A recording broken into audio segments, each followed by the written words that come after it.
साथियों, आप सभी लोग जानते हैं कि उत्तर प्रदेश पुलिस कांस्टेबल का जो पेपर लीक हुआ है उसमें 48 लाख बच्चों के जीवन से किस तरीके से खिलवाड़ हुआ। आपके सपनों से कितने सालों से तो पहले आपने भर्ती का वेट किया, भर्ती आई, ठीक है, कम समय मिला, कोई बात नहीं, आपने उसको भी देखा, एग्जाम हुआ और पता चला कि पेपर लीक हो गया। तो अब साथी एक वायर द वायर करके एक समाचार संस्था है, इसने एक रिपोर्ट बनाई है जो कि रिपोर्ट बहुत ही शॉकिंग और आप ये कह सकते हैं कि बहुत ज्यादा मतलब परेशान करने वाली है कि अगर इस तरीके से होने लगा तो फिर कौन से एग्जाम सुरक्षित हैं, फिर कैसे एग्जाम होंगे। तो यहां पर आप देख पा रहे हो द वायर की रिपोर्ट है। इसकी हेडलाइन क्या है? पेपर लीक, गुजरात की ब्लैकलिस्ट कंपनी को लगातार मिल रहे भाजपा सरकारों के ठेके। एजू टेस्ट के संस्थापक सुरेश चंद्र आर्य, ये जिनके कार्यक्रमों में मोदी जी शामिल होते हैं, कंपनी के प्रबंध निदेशक विनीत आर्य को जेल हो चुकी है, लेकिन फिर भी इसे परीक्षा के ठेके मिलते रहे। तो यही वो विनीत आर्य जिसको मतलब एसटीएफ नोटिस देके बुला रही है, लेकिन वो आया नहीं और वो अमेरिका भाग गया। आगे इसमें देखेंगे कि क्या कह रखा है। कह रखा है कि देखिए कि पिछले सप्ताह जिस कंपनी ने उत्तर प्रदेश पुलिस कांस्टेबल का एग्जाम कराया था उसे ब्लैकलिस्ट कर दिया और द वायर की पड़ताल में सामने आया कि यह कंपनी कई राज्यों में पेपर लीक और भर्ती घोटाले के आरोप से घिरी हुई है। इसके संस्थापक सुरेश चंद्र आर्य सर्वदेशिक आर्य प्रतिनिधि सभा नामक एक प्रमुख संगठन के अध्यक्ष हैं। उनके कार्यक्रमों में प्रधानमंत्री नरेंद्र मोदी समेत तमाम भाजपा नेता शामिल होते रहते हैं। कई राज्य सरकार इस कंपनी को ब्लैकलिस्ट कर चुकी है। सुरेश चंद्र के बेटे यानी एडू टेस्ट के प्रबंध निदेशक विनीत आर्य को 2017 में जेल भी हो चुकी है, लेकिन इसके बावजूद प्रधानमंत्री की अध्यक्षता वाली केंद्र सरकार की एक संस्था और कई राज्यों की भाजपा सरकारें इसे परीक्षा आयोजित करवाने के ठेके देती रही। देखिए, जब भी किसी कंपनी को यह ठेका मिलता है, टेंडर मिलता है, तो कम से कम उसका एक बैकग्राउंड वेरिफिकेशन होना चाहिए।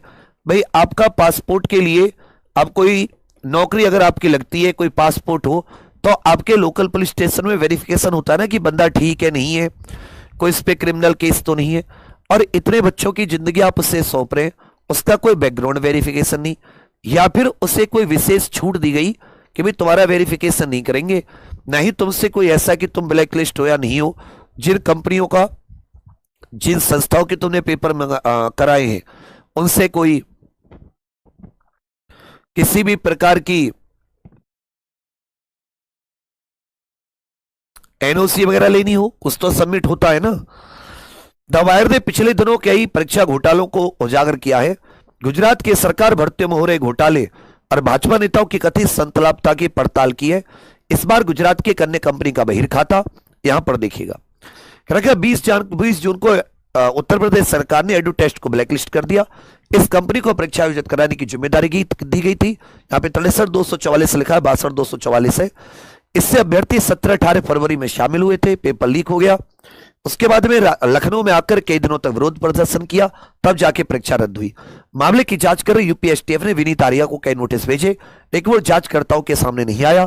खबरों के मुताबिक एसटीएफ के गठन के बाद यह विनीत आर्य अमेरिका भाग गया। एसटीएफ का कहना है कि पेपर लीक कंपनी के अहमदाबाद स्थित गोदाम से हुआ था।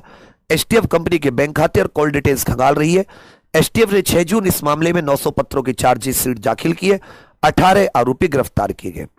चलिए भैया, उसके बाद में पिछले साल ब्लैक लिस्ट कहां पर? बिहार में। तो थोड़ा ध्यान देंगे इस चीज को। अगर कोई कंपनी पिछले साल ब्लैक लिस्ट हुई तो क्या उससे एनओसी नहीं लेनी चाहिए थी कि भाई तुमने हाल ही में जिन संस्थाओं के एग्जाम कराए वहां से कोई एनओसी ला के दो। तो 20 अक्टूबर 2023 को बिहार विद्यालय परीक्षा समिति के परीक्षा नियंत्रक ने एडू टेस्ट सॉल्यूशंस को एक पत्र लिखा था, जिसकी एक्सक्लूसिव प्रति द वायर हिंदी के पास है। पत्र में कंपनी के प्रोजेक्ट मैनेजर को सूचित किया गया था कि समिति उनकी एजेंसी को घोर लापरवाहीपूर्ण रवैये और गैर व्यावसायिक आचरण के कारण ब्लैकलिस्ट कर रही है। चलिए, यह कब की बात है? 20 अक्टूबर 2023 की। एक एक चीज को तुम ध्यान देना। समिति ने एडू टेस्ट की लापरवाही को सूचीबद्ध करते हुए लिखा, माध्यमिक शिक्षा पात्रता परीक्षा, डीएलएड संयुक्त प्रवेश परीक्षा, सिमुलतला आवासीय विद्यालय, कक्षा 11 प्रवेश परीक्षा जैसी परीक्षाओं के आयोजन में हुई लापरवाही की वजह से आपको एजेंसी को 3 वर्षों के लिए प्रतिबंधित किया गया है तथा बिहार विद्यालय परीक्षा से संबंधित कार्यों के लिए 3 वर्षों के लिए कार्यसूची में डाला गया है। इसमें क्या था कि मतलब केवल पेपर लीक कराने से आगे जाके देखो कि 5,657 ऐसे अभ्यर्थियों को जिनके मेरिट लिस्ट से कम नंबर थे, समझ रहे हो, जिनके मेरिट लिस्ट से कम अंक प्राप्त करने के बावजूद उन्हें उत्तीर्ण घोषित कर वेबसाइट पर उनका रिजल्ट अपलोड कर दिया था। मतलब पेपर लीक तो करती है ये कंपनी। इवन अगर आपका सिलेक्शन नहीं भी हुआ, आपके मेरिट लिस्ट से कम नंबर है, न्यूनतम मार्क्स से कम है, फिर भी आपको पास कर दिया जाएगा। आगे आ जाते हैं। CSIR आपने संस्था सुनी होगी। CSIR विज्ञान व प्रौद्योगिकी मंत्रालय ने 19 अक्टूबर को विज्ञान एवं प्रौद्योगिकी मंत्रालय के अंतर्गत आने वाली CSIR वैज्ञानिक तथा औद्योगिक अनुसंधान परिषद ने एडू टेस्ट को सेक्शन ऑफिसर और असिस्टेंट सेक्शन ऑफिसर के पदों पर भर्ती परीक्षा के लिए 8 करोड़ का टेंडर दिया। इसमें 4 कंपनियों को टेंडर में चुना गया। चारों में से 3 बहुत ही हाई पावर ब्लैक लिस्ट के लिए जानी जाती है। NACT जिसने UPSI 2021 का घोटाला किया, एबटेक इसके मालिक और इसके लोगों को मारने चाहिए 4 जूते, 4 जूता हर अभ्यर्थी मारे, 40 गुणा 4, अब लगा लो इसको 1 करोड़ 60 लाख जूते पड़े, इसका बेहोश हो जाइए। ये भी इतनी बड़ी कंपनी है कि इसको अब्यूज करने का मन करता है पर इंसान करेगा नहीं। इधर ये NSIT और एडू टेस्ट, लेकिन अब देखो एडू टेस्ट लोएस्ट बिडर था, इसने सबसे कम मतलब उसने सबसे कम टेंडर भरा, सबसे कम पैसे का, तो इसको टेंडर दे दिया गया। पैसे देखे गए कि कौन कम पैसे में भर्ती कराएगा, ये नहीं देखे गया कि उसके पीछे क्या है कैसे है। चलो बाकी सब रिजेक्ट कर दिए गए। चलिए आगे आ जाते हैं। 8 दिसंबर 2023 बिहार द्वारा प्रतिबंध लगाने के 1.5 महीने बाद CSIR ने इन पदों पर भर्ती की आवेदन प्रक्रिया शुरू की। CSIR के अध्यक्ष माननीय प्रधानमंत्री जी होते हैं। कुल 444 पदों के लिए निकली भर्तियों में 76 पद SO से 368 पद ASO के लिए थे। आवेदन की तारीख 14 जनवरी 2024 थी। परीक्षा 5 से 20 फरवरी के, आपकी 17-18 फरवरी की थी। यह 5 से 20 फरवरी ऑनलाइन परीक्षा थी। परीक्षा के दौरान ही अभ्यर्थियों ने बड़े पैमाने पर धांधली के आरोप लगाए। 8 फरवरी 2024 को उत्तराखंड के एक सेंटर पर पुलिस ने छापा मारा। उसके बाद में 7 फरवरी की सुबह इन्होंने सिवेन डवास मतलब कोई इसका हल कराया था इसको। इसी तरह 20 फरवरी को राजस्थान के कोटपुतली में भी। और देखो जिसको छापा मार के पकड़ा गया कि उसने ऑनलाइन नकल की है, उसका रिजल्ट में भी नाम दे दिया गया, उसका रिजल्ट में भी नाम दे दिया गया। ठीक है। और आप जानते हैं कि कोई भी एजेंसी स्वीकार करती नहीं है कि भाई हमारा पेपर रद्द हुआ है। आप यूपी का भी जानते हैं, बड़ी मुश्किल से आपके विरोध प्रदर्शन नहीं होता, कुछ भी नहीं होता। और उधर नीट का तो मान ही नहीं रहे। चलो, लेकिन वही जिस लड़की सिवेन डवास को नकल कराने का बयान दिया था, उसका नाम CSIR द्वारा 3 जून को जारी परिणाम में शामिल था। यानी शिवेन ने प्रथम चरण की परीक्षा पास कर ली थी, अब ये सेकंड चरण की परीक्षा देगी। इसके बावजूद CSIR ने इस भर्ती के लिए दूसरे चरण की परीक्षा की तारीख घोषित कर दी 7 जुलाई को। कंपनी का दागदार इतिहास और पेपर लीक के केस बढ़ने पर नाम परिवर्तन, यह आपके लिए और एक शीन है। जैसे आपने सुना होगा, फिल्मों में सुना होता है ना, एक विलेन होता है बहुत ही बड़े दर्जे का। विलेन ने अपने पिछले सालों में कुछ भयंकर कांड किए होते हैं। विलेन दूसरे शहर जाता है, विलेन अपना नाम बदल देता है। ऐसे इस कंपनी ने जब 2017 में जेल गया, मेरा ससुरा इसमें मरे, इसमें मारी जाए 4 चप्पल 5 जूते, तो ये इसने भी ऐसे ही किया। एडुटेस्ट सॉल्यूशन दावा करती है कि 1981 से कई तरीके की परीक्षा आयोजित कर रहे हैं। हालांकि इसकी वेबसाइट के मुताबिक इसने पिछले 40 वर्षों में 113 करोड़ परीक्षाएं आयोजित कराई हैं और ये सभी दोष रहित रही हैं। ये देख रहे हो इसमें पूरा। चलो, इस कंपनी ने Uttar Pradesh UPSSC, Gujarat national law university भेल, छत्तीसगढ़ सरकार, Haryana SSC, national institute of technology power system, Rajasthan केंद्रीय विश्वविद्यालय, oil India university of Pune, army welfare education society, केंद्रीय मनोरोग संस्थान, Mehsana district cooperative bank, power grid corporation जैसी प्रतिष्ठित सरकारों के लिए काम किया है। अब कहां-कहां इसने कितनी गड़बड़ी कराई है उनका ब्यौरा नहीं है। इसकी तो CBI बढ़िया तगड़ी जांच होनी चाहिए कि कैसे कैसे गड़बड़ी करते हैं, क्योंकि आगे आपको समझ में आएगा। गौरतलब है कि Edutest solution private limited company का जो पहले नाम हुआ करता था वो कॉन्फीसेक प्राइवेट लिमिटेड के नाम से जानी जाती थी, लेकिन पेपर लीक में नाम आने के बाद इसने अपना नाम बदल दिया। यह बहुत शॉकिंग न्यूज है। साल 2017 में बिहार कर्मचारी चयन आयोग BSSC की परीक्षा का प्रश्न पत्र लीक हुआ था। बिहार पुलिस की SIT ने BSSC के तत्कालीन अध्यक्ष जो बीएसएससी का तत्कालीन अध्यक्ष था, आईएएस अधिकारी सुधीर कुमार के साथ प्रश्न पत्र छापने वाली प्रिंटिंग फर्म कॉन्फिसेक प्राइवेट लिमिटेड के डायरेक्टर विनीत आर्य को भी फरवरी 2017 में गिरफ्तार किया था, जो कुछ समय बाद जमानत पर बाहर आ गया। साथियों, ये वही विनीत आर्य है जो वर्तमान में अमेरिका भागा हुआ है, एसटीएफ के बार बार बुलाने पर भी नहीं आया। तो इसकी कंपनी का नाम था कॉन्फिसेक, प्रिंटिंग भी यही करते थे। अब हो सकता है इसी के किसी चाचा ताऊ की कंपनी ने प्रिंटिंग की होगी, क्योंकि मैं तुम्हें फिर से कह रहा हूं, इस बात को तुम समझो। कोई पेपर लीक किया, किसी ने फोटो खींचा, वो उसका आंसर लीक करेगा। पूरा का पूरा पेपर हाथ से लिख के इतने अच्छे डायग्राम बनाकर, ये तभी पॉसिबल है जब पेपर लिखने वाले ने लीक किया हो। तुम इस बात को समझो। कोई भी पेपर लीक करने वाला हो, चलो मान लेते हो, अपने आप को ही सोचो कि आप एक कोई पेपर लीक करने वाले हैं, फोटो खींच के आप उसके आंसर भेजेंगे। आप बचेंगे कि ज्यादा लोगों तक पता ना चले, ना कि उसको बिल्कुल एकदम सेम टू सेम हाथ से उतारेंगे। तो इसका मतलब समझो।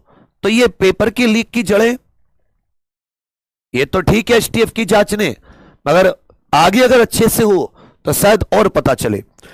अब ये कुछ समय बाद जमानत पर बाहर आ गया था, ठीक है। उसके बाद में आगे कह रखा है, यह कंपनी का ऑफिस है। 3 साल बाद विनीत आर्य ने जमानत की अवधि बढ़ाने के लिए अदालत में एक अर्जी लगाई थी, जिसमें उन्होंने खुद को मानसिक रूप से अस्वस्थ और अवसादग्रस्त बताया था। विनीत आर्य ने अदालत को यह भी बताया था कि उन्हें आत्महत्या के विचार आ रहे हैं, वे अब भी जमानत पर है। जो व्यक्ति अवसादग्रस्त है, उसकी कंपनी को पेपर कराने का ठेका। बीएसएससी पेपर लीक कांड से कॉन्फिसेक प्राइवेट लिमिटेड की बहुत बदनामी हुई थी। विनीत आर्य की भूमिका को लेकर कई खबरें प्रकाशित हुई थी। फिर 23 अगस्त 2018 को जारी एक जीएसटी दस्तावेज में सहसा कंपनी का नाम एडुटेस्ट सॉल्यूशन प्राइवेट लिमिटेड हो गया, अर्थात कंपनी ने अपना नाम बदल दिया। यहां पर बता भी रखा है, Edutest solution private limited, previously known as Confisec private limited, के पहले उसको किस नाम से जाना जाता था। चले भैया, 2017 में बिहार कर्मचारी की आयोग की परीक्षा का प्रश्न पत्र लीक हो जाने के बाद में बिहार सरकार को सतर्क हो जाना चाहिए था, लेकिन एडु टेस्ट का काम बगैर किसी बाधा के चलता रहा। एडु टेस्ट ने इसके बाद बिहार विद्यालय परीक्षा समिति की विभिन्न परीक्षाएं जैसे माध्यमिक शिक्षा पात्रता परीक्षा 2023, डीएलएड संयुक्त प्रवेश परीक्षा 2023 का आयोजन कर परिणाम को प्रकाशित किया, लेकिन इन कामों में भी गड़बड़ी के आरोप लगे। मतलब समझो कि अपना उसने जिसका पेपर पास भी नहीं हुआ, 5-1 हजार व्यक्तियों को पास कर दिया। 5-6 हजार, 2-3 की गलती हो सकती है, 5,000 लोगों की गलती नहीं हो सकती। तो कितना पैसा खाया होगा। एडु टेस्ट ने पटना हाईकोर्ट में तर्क दिया कि उसका कॉन्ट्रैक्ट बिहार विद्यालय परीक्षा समिति से नहीं, बल्कि बिहार राज्य इलेक्ट्रॉनिक विकास निगम लिमिटेड के साथ हुआ है, इसलिए समिति को ब्लैकलिस्ट करने का अधिकार नहीं है। 16 मई 2024 को चीफ जस्टिस हरि कुमार की बेंच ने तकनीकी आधार पर समिति के इस आदेश को रद्द कर दिया, लेकिन यह भी कहा कि हमने इस कंपनी पर लगे आरोप पर विचार नहीं किया। अदालत ने स्पष्ट किया कि बेल्ट्रॉन ने याचिकाकर्ता को पहले कारण बताओ नोटिस दे दिया है। द वायर ने बिहार विद्यालय परीक्षा समिति और बेल्ट्रॉन की तरफ से कोर्ट में पेश हुए अधिवक्ता सत्यवीर से बात की। उन्होंने कहा कि मामला अभी बंद नहीं हुआ है, अब आगे कार्रवाई ये लिमिटेड करेगी जो भी है। द वायर ने एडु टेस्ट के वकील साकेत तिवारी से, लेकिन उसे कुछ भी सवाल का जवाब देने से इंकार कर दिया। और भी कई प्रकरणों में शामिल रहा है, जैसे पिछले साल की शुरुआत 2023 की शुरुआत में राम मनोहर लोहिया आयुर्विज्ञान संस्थान में नर्सों की भर्ती के लिए परीक्षा की जिम्मेदारी एडु टेस्ट को दी गई थी, लेकिन इसके कारण भी 18 केंद्रों पर परीक्षा दोबारा करानी पड़ी थी। इसमें साथ में जो आने जाने का खर्चा था, यह भी इसी से वसूला गया था। इस साल एसएससी को कंप्यूटर बेस्ड टेस्ट के लिए सर्विस प्रोवाइडर चाहिए था। 4 कंपनियों ने इसका टेंडर भरा, जिसमें एडु टेस्ट भी था, लेकिन एसएससी ने एडु टेस्ट को योग्य घोषित कर दिया, क्योंकि एजेंसी ब्लैक लिस्ट ने होने का प्रमाण पत्र नहीं पेश कर पाई थी। अब यह लाइन आपके लिए बहुत इंपॉर्टेंट है। इस वीडियो को, इस मैसेज को तुम्हें सब बच्चों तक पहुंचाना होगा। गंगाधरी शक्तिमान है, यह सबको बताना होगा कि जैसे एसएससी ने ब्लैकलिस्ट ना होने का सर्टिफिकेट मांगा, प्रमाण पत्र मांगा, नहीं देने के केस में एडु टेस्ट को अयोग्य घोषित कर दिया, तो उत्तर प्रदेश पुलिस भर्ती बोर्ड पर किस अधिकारी का दबाव था, किस नेता का दबाव था कि उससे कोई ब्लैकलिस्ट की कोई भी ऐसी चीज नहीं मांगी गई, उसे सीधा यह टेंडर दे दिया गया। क्या ऐसा कारण था? बच्चा, ये हजारों करोड़ का घोटाला है, जहां बड़े बड़े सेंटर में 2-2, 3-3 हजार बच्चों को पेपर रटवाया गया हो, और एक मिनिमम 10 लाख रुपए भी किसी से लिए गए हो, 5,000 गुणा 10,000 करते हो तो इतना बड़ा आंकड़ा निकल के आता है। और ऐसे न जाने कितने लोगों को पेपर मिला, तो आप समझ सकते हो कि इसमें कौन शामिल है। और कैसे गारंटी की जाएगी कि उन्हीं लोगों पर भरोसा करें कि इस बार वो पेपर बिल्कुल सावधानी से करा देंगे। सरकार की हालांकि इज्जत बेइज्जती की बात है, लेकिन सरकार ने इज्जत बेइज्जती का तब क्यों नहीं सोचा जब इस घटिया कंपनी को ठेका दिया बिना किसी उसके। देखो एसएससी ने रिजेक्ट कर दिया, क्यों कर दिया? क्योंकि इन्होंने अपना वो नहीं दिया था। बाकी एपटेक ये भी एकदम घटिया कंपनी है, ये भी ब्लैक लिस्टेड है। एक ही बची टीसीएस या इडुकिटी, ये पता नहीं कौन सी है, ये भी एपटेक भी रिजेक्टेड हो गई। तो ये टीसीएस वगैरह इन्होंने चुनी होगी। ठीक है, क्यों की गई ये इन्होंने यहां पर लिख दिया। समझे, इसमें सबसे ज्यादा नंबर टीसीएस को मिले। जब टीसीएस सबसे ज्यादा नंबर लेकर आ रही है 20 में से जो टेंडर है, तब मुझे बताइए कि ऐसा क्यों हुआ कि जो टीसीएस है उसको उत्तर प्रदेश पुलिस कांस्टेबल की भर्ती का वो नहीं दिया गया।